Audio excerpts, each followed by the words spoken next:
ओए होए, आज तुम खाने का मजा आ गया। माँ ने मेरा मन पसंदीदा पनीर वाले पराठे और साथ में पुदीने की चटनी जो बनाई है। रेशमा सीरियल देखते हुए खाना खाते हुए आवाज लगाती है, माँ पराठा खत्म हो गया, प्लीज थोड़ी चटनी और पराठा ले आना। पराठा बना रही कुंती देवी गुस्सा होकर बोलती है, देवी जी थोड़ा सा उठने का कष्ट कर लो, प्लेट लेकर किचन में आ जा, मैं पराठा बना रही हूँ, तवा काफी ज्यादा गर्म है, पराठा जल जाएगा। माँ आपको तो आपकी इकलौती बेटी की बिल्कुल कदर नहीं। कल को मैं ससुराल चली जाऊंगी तो खुद ही बनाकर खाते रहना अपने पराठे। तौबा तौबा, इस लड़की के नखरे भी माशाअल्लाह है। पता है ना, हर बार इमोशनल ब्लैकमेल करके माँ से कैसे बात मनवानी है, और खाने के लिए बैठ जाती है तो 1 इंच सरका नहीं जाता। बुदबुदाते हुए कुंती पराठा लेकर आती है। ले रख ले प्लेट में पराठे। तुझमें कोई शर्म वरम बची है कि नहीं? 24 की हो गई, लेकिन मजाल है कभी किसी काम में माँ की मदद करवा दे। माँ हाँ, आपको पता है ना मुझको खाना बनाना बिल्कुल पसंद नहीं, और मेरे नाखून टूट जाएंगे। हाँ हाँ, अंडों की तरह नाखून सेती रहना। तेरी अकल ठिकाने तो तेरी सास लगाएगी। भगवान ना करे कल को बड़ा ससुराल मिल गया जहाँ ज्यादा सदस्य हुए तो कैसे गुजारा होगा तेरा। अपनी माँ की कही इस बात को रेशमा हल्के में ले लेती है, क्योंकि वह काफी खाओ मिजाज की थी, जिसे खाना तो पसंद था लेकिन खाना बनाना बिल्कुल पसंद नहीं। आखिर कैसे निभाएगी रेशमा अपने ससुराल में एक बहू की जिम्मेदारियां।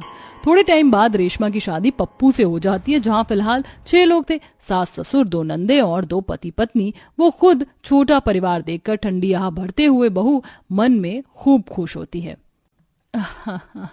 शुक्र है भगवान जी जो मेरा ससुराल काफी छोटा है, मुझे ज्यादा खाना नहीं बनाना पड़ेगा। आओ आओ बन्नो रानी, ढोलकिया खानदान में तुम्हारा स्वागत है। बहुत बहुत शुक्रिया सासू माँ। Welcome to the family Reshma भाभी। हमारे परिवार में तहे दिल से हम दोनों आपका स्वागत करती हैं भाभी। वैसे अब तो डेली डेली हमें हमारी प्यारी प्यारी नई भाभी के हाथों का टेस्टी टेस्टी नाश्ता खाने को मिलेगा।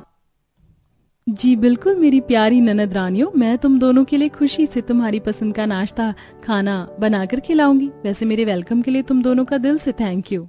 अरे भाई, अब रात भर बातें ही होती रहेंगी। भाग्यवान बहू बेटे को कमरे में जाने दो। हाँ हाँ, नई दुल्हन तुम भी जाकर शादी की थकावट दूर कर लो। कल तुम्हारी पहली रसोई है, मुंह दिखाई है, 36 काम होंगे। जी मम्मी जी। अगले दिन रेशमा सुबह सुबह उठकर ससुराल वालों के लिए खुशी खुशी पहली रसोई का खाना बनाती है। चलो अच्छा है, सारा खाना टाइम से रेडी हो गया। मटर पुलाव, मिक्स वेज, आलू पूरी, बूंदी रायता और मिठाइयाँ। 6 लोगों के लिए इतना तो काफी रहेगा। एक बार सब्जी का नमक टेस्ट कर लेती हूँ। सब्जी तो बहुत ही दमदार बनी है। वैसे कोई भी चीज थोड़ी बनाओ तो काफी अच्छी बनती है। जैसे ही रेशमा टेबल पर खाना परोसती है तभी उसके जेठ जेठानी अपने दोनों बच्चे लेकर आ जाते हैं। 10-12 साल की बेटी बिन्नी और 8 साल के बेटे आर्यन के साथ वो आती हैं। मम्मी मम्मी मुझको बहुत तेज भूख लगी है। चुप करो आर्यन, मैंने कहा था ना नाना नानू के घर अच्छे से पेट भरकर नाश्ता कर लेना, फिर खाया क्यों नहीं? मैं अभी थकी हुई हूँ, कुछ नहीं बनाऊंगी। अरे बड़ी भाभी आप आ गई। माँ जल्दी आइए, कविता भाभी, सुमित भैया और बच्चे आ गए हैं। तभी पुष्पा कमरे से निकल कर आती है। अरे बहू अच्छा हुआ तू आ गई, बच्चों के बिना घर बहुत सूना सूना लग रहा था। अब समधन जी की तबीयत कैसी है? जी अब माँ बिल्कुल ठीक है सासू माँ। नहीं बहू, आज तुझे तेरी जेठानी से मिलवाती हूँ। दरअसल तेरी जेठानी की माँ की तबीयत बहुत ज्यादा खराब थी तो इसीलिए शादी में शरीक नहीं हो पाए। बहू आजा, बिल्कुल सही टाइम पर आई है। बहू ने पहली रसोई का नाश्ता बनाया, चल साथ मिलकर खाते हैं, नाश्ता ठंडा हो रहा है। इस तरह रेशमा के ससुराल में आधे दर्जन से बढ़कर 10 लोग हो जाते हैं। सारा खाना फैमिली में खत्म हो जाता है। तभी लंबी सी डकार लेते हुए जेठ सुमित तारीफ के पुल बांधता है। वैसे छोटी तेरी किस्मत काफी ज्यादा अच्छी है जो इतना अच्छा खाना बनाने वाली बीवी मिली है। थैंक यू सुमित भैया। वैसे सचमुच तुम्हारा बनाया हुआ खाना बहुत ही जायकेदार है, तो आज से 3 टाइम का खाना तुम ही बनाना। वैसे इतने सालों से सब लोग मेरे हाथों का खाना खाकर बोर हो चुके हैं। वाह क्या दाव खेली है मेरी तेज तर्रार जेठानी जी ने। बिल्कुल मीठी चूरी है। मीठी मीठी बातें करके 3 टाइम का खाना बनाना मुझ पर डालकर अपना पल्ला झाड़ लिया। कहाँ 6 लोगों से सीधा 10 जनों का खाना बनाना होगा। सभी के खाने के बाद कुछ नहीं बचता, जिससे मुंह बनाकर रेशमा ब्रेड जैम खाकर बर्तन साफ करने में लग जाती है। अभी तो शाम के 6 बज रहे हैं, आराम से 7-8 बजे डिनर बनाऊंगी, थोड़ा जाकर आराम कर लेती हूँ। जैसे ही बेचारी कमरे में आकर लेटती है तभी ससुराल वालों के शोर शराबा मचाने से सो नहीं पाती है। पूरे घर को मच्छी बाजार बना रखा है। इतना हल्ला गुल्ला मचाया हुआ है कि इंसान 2 पल सो भी नहीं सकता है। रेशमा जैसे ही हॉल में आती तो सोफे का एरिया 16 लोगों से भरा हुआ था। 16 लोगों को देखकर उनके लिए खाना बनाने की बात से बेचारी के मुंह पर पहले ही 12 बज जाते हैं। हे भगवान, अब ये नई शक्लें किसकी हैं? कहीं ये लोग भी मेरे ससुराल में अड्डा जमाने के लिए तो नहीं आए? तभी 70-75 साल की उम्र की बूढ़ी चंपा देवी, जिसके बाल पके हुए थे, रेशमा को बुलाती है। अरे दूर क्यों खड़ी है मेरी पोता बहू, यहाँ अपनी दादिया सास से नहीं मिलेगी? आजा बहू, घबरा क्यों रही है? पुष्पा एक एक करके परिचय करवाती है। बहू, ये मेरी अम्मा जी हैं और तेरी दादिया सास। बाकी ये तेरी चाचिया सास, चाचा ससुर और उनके तीनों बच्चे हैं। थोड़े समय के लिए गांव में रहने के लिए गए थे। वो खेती बाड़ी भी देखना होता है ना, तो साल में एक चक्कर लगाना ही पड़ता है। बाकी यहीं साथ साथ रहते हैं हम। वैसे जिज्जी, बहू तो बिल्कुल चांद का टुकड़ा लाई हो, एकदम हूर की परी है। अच्छा ये लो रेशमा बहू, ये कट्टा किचन में ले जाकर खोल दे। इसमें क्या है चाची? इसमें गांव का ताजा ताजा साग तोड़ कर लाए हैं बहू। पूरा ट्रेन में तो कट्टे में बंद था, किचन में ले जाकर हवा लगा दो और आज रात के खाने में मकई की रोटी और सरसों का बथुआ का साग बनाना। 16 लोगों के लिए साग रोटी बनाने की फरमाइश सुनकर रेशमा के सर पर जैसे पहाड़ टूट पड़ता है। आज तो लुटिया डूब ही जाएगी। मैंने जिंदगी में कभी मक्के की रोटी बनाई भी नहीं, आज बनाना भी पड़ रहा है तो एक साथ में 16 लोगों के लिए। आज तो खाना बना बना कर खटिया खड़ी हो जाएगी। बेचारी किचन में आकर साग निकालती है। हे राम जी, इतने सारे साग की छटाई कैसे करूंगी? अकेले ननद और जेठानी को बुला लेती हूँ, मिलजुल कर जल्दी हो जाएगा। ऐसा सोचकर रेशमा उनके पास आती है। तीनों लूडो खेल रही होती हैं। पायल, पलक, जेठानी जी चलकर मदद करवा दीजिए मेरी, थोड़ी साग काफी ज्यादा है, मुझको इतने सारे लोगों का खाना अकेले बनाना है। अरे देवरानी जी, तुम तो ऐसे कह रही हो जैसे मेरे टाइम में तो मेरे साथ खाना बनाने में नौकर चाकर लगते थे। मैं भी तो 15 लोगों का खाना अकेले बनाती थी, और तुम अब नहीं सीखोगी तो कब सीखोगी? ऐसी बातें सुनकर रेशमा दिल उदास करके किचन में आ जाती है और लगभग 2-2.5 घंटे लगाकर जल्दी जल्दी साग को साफ करके उबालने चढ़ाकर आटा गूंथती है। तभी ससुराल वाले आवाजें देने लगते हैं। चाची जल्दी जल्दी खाना बनाओ, मुझे बहुत तेज की भूख लगी है। अरे नहीं दुल्हन, अभी तक तुमसे साग रोटी नहीं बनी। इतनी देर में तो मैं 56 तरह के पकवान छान कर रख देती हूँ। नहीं तो जी दादी जी, बस बनने ही वाला है, बस आधा घंटा दीजिए।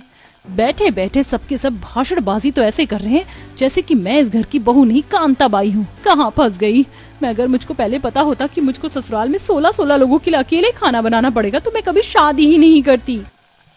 अपने दिल की भावनाओं को बड़े दुख के साथ कहते हुए रेशमा की आंखों से आंसू छलक जाते हैं। तो पहले खाना पकाती है, उसके बाद सबको परोस कर खिलाती है, जिसमें वह थककर चूर हो जाती है।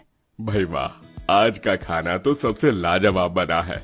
बिल्कुल गांव के देसी खाने की याद आ गई। याद है अम्मा, जब मैं छोटा था तो तुम हर सर्दी के मौसम में इसी तरह से सरसों का साग और मकई की रोटी बनाकर खिलाती थी। सब याद है बेटा, मेरे जमाने में तो मैं चूल्हे पर 50-50 लोगों की रोटियां बनाकर खिलाती थी, मगर आजकल की बहू तो 15-16 लोगों का बनाकर खिलाना भी उनको भारी पड़ता है। ऐसा कहते हुए कहीं न कहीं दादिया साथ रेशमा को ताना देती है। बहू, साग रोटी का मतलब साग रोटी नहीं होता, सिर्फ कुछ मीठा भी बनाना होता है। कल के नाश्ते में गाजर का हलवा मीठे में बनाना, और हाँ, नाश्ते में सलाद खाती हूँ तो मेरे लिए शलगम, चुकंदर, खीरे भी काट लाना। एक तो मैं इतनी मेहनत से 16 लोगों के लिए खाना बनाकर खिला रही हूँ, इसके बावजूद भी मेरी कमियां निकाल रहे हैं। भलाई का तो जमाना ही नहीं है, इन्हें तो दाल रोटी खिलाना चाहिए। जी दादी जी। हे भगवान, सबसे ज्यादा तो इस दादिया सास ने नाक में दम कर लिया है। नंदे बहाना मारने में माहिर है और जेठानी चुटकी लेने में।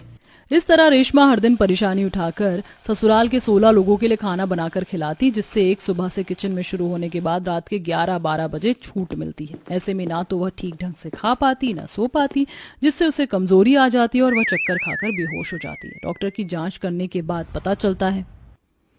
क्या हुआ डॉक्टरनी साहिबा, हमारी बहू ठीक तो है? देखिए, ये माँ बनने वाली है, लेकिन ये बहुत ज्यादा कमजोर है, इनको बेड रेस्ट की जरूरत है।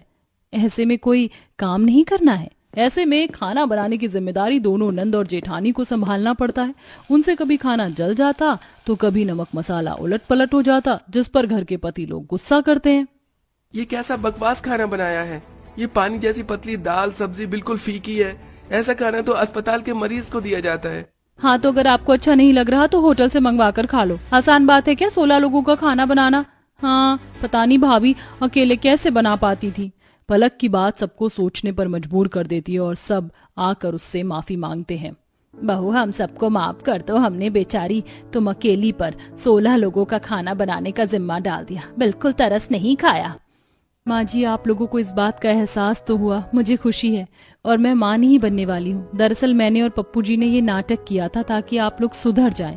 ये सुनकर सब हंस पड़ते हैं। अब सभी औरतें घरेलू महिलाओं की तरह मिलजुल कर खाना बनाती हैं, जिससे बहू को 16 लोगों के लिए अकेले खाना बनाना नहीं पड़ता था। वेल प्यारे दर्शकों, आपके घर में डेली कितने लोगों का खाना बनता है कमेंट बॉक्स में जरूर बताएं।